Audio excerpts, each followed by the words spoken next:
Saya nak tanya soalan sembahyang. Baik. Sebab sembahyang atas kursi ni banyak mengelirukan. Baik. Yang pertama, soft bagi orang yang boleh berdiri awal dengan orang yang duduk betul-betul.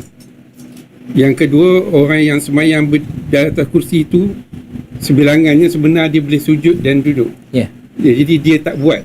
Bagaimana keadaan dia? Sebab mungkin video ini boleh membantu mereka untuk betulkan balik. Baik. Terima kasih.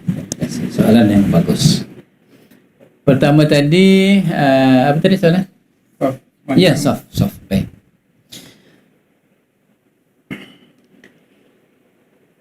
Dia punya panggil apa? Idealnya yang terbagus lah. Kerusi itu adalah kerusi yang kecil. Bukan yang ada armrest. Itu VVIP punya pesakit. Kerusi yang kecil itu sekira-kira dia boleh diletakkan belakang kerusinya itu belakang apa dipanggil kaki kerusi itu dia boleh dengan sebelah, dan yang berdiri itu dia boleh kangkang sekali lah. Ini kecil, kerusi itu kecil. Itu takkan timbul apa-apa masalah nanti. Sepatutnya gitu. Tapi kadang-kadang kerusi itu besar. Bila kerusi besar dan belakang ada orang sembahyang, kalau dia berdiri sekali dengan orang lain, kerusinya akan genjak ke belakang dan menyebabkan orang belakang susah nak sujud. Satu keadaan. Jadi walaupun sebenarnya ada satu garis panduan khas, JAKIM telah mengeluarkan satu panduan orang yang solat atas kursi. Boleh rujuk nanti. Tapi bagi saya ialah idealnya kerusi itu tidak sangat besar. Yang boleh diletakkan kaki belakang dia sama dengan soft, dan yang nak solat berdiri itu dia boleh, maknanya kerusi dia tu boleh dicelah kangkang dia lah. Dia boleh duduk di atas kerusi itu bila ia memerlukan. Tapi yang tadi idealnya, tapi realitinya adalah bukan begitu.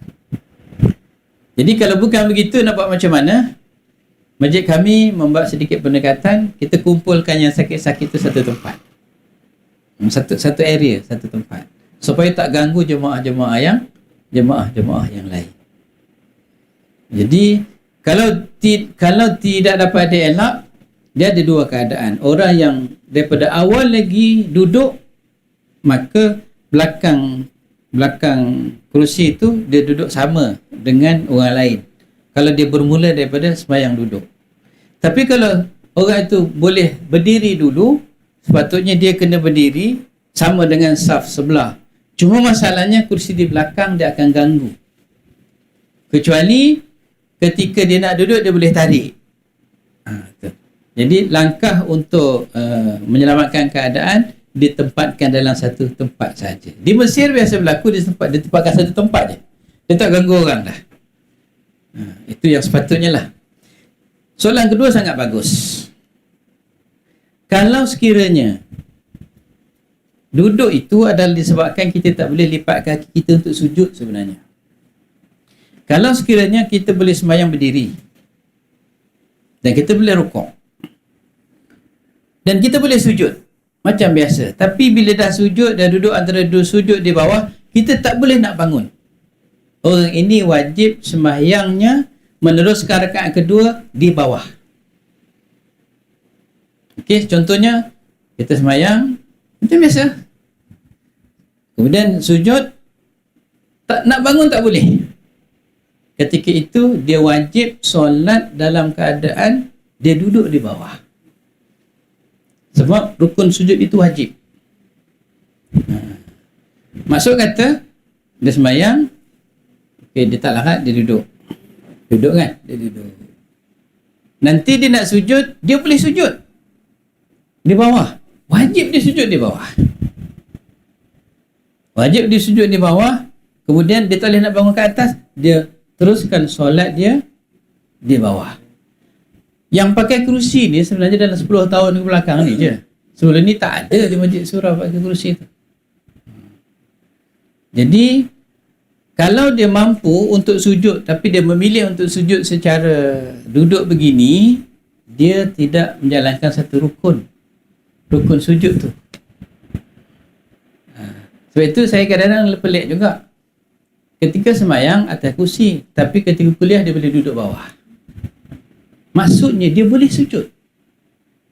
Bila dia sujud, dia kena sujud di bawah. Dan kalau tak mampu nak bangun, habiskanlah sembahyang secara duduk di bawah. Kecuali dia memang tak ada nak lipat. Itu kita fahamlah. Jadi tak boleh nak lipat, dia mula dengan sembahyang. Sampai betul-betul tak larat, baru dia duduk. Bila dia duduk, dia rukuklah. Sujud, dan iktidal, dia sujudlah. Kita duduk macam biasa. Dalam keadaan dia tak boleh nak lipat dia punya lutut. Tapi kalau dia boleh lipat dan boleh sujud macam biasa, masalahnya dia tak boleh nak bangun semula. Dia teruskan sembahyang dalam keadaan dia duduk di bawah. Mudah-mudahan dapat menjawablah. InsyaAllah.